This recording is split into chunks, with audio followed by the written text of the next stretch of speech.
Samantala, nagbabala si Senator Loren Legarda na maaaring malugi ang ekonomiya ng bansa at maapektuhan ang milyong-milyong Pilipino kung hindi sapat ang mga magiging hakbang upang labanan ang krisis sa klima.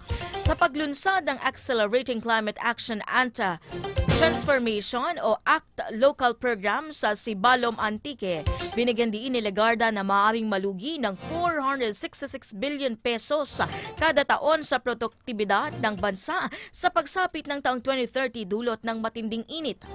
Ayon kasi sa datos, kulang 43 million na mga Pilipino ang nawala ng tirahan dulot ng mga sakuna kung hindi maaagapan.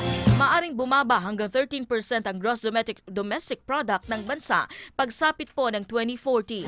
Binanggit din ni Legarda na ang Pilipinas umano ang pinaka-nanganganib na bansa sa buong mundo dahil sa mapansalang bagyo sa nagdaang 16 na taon.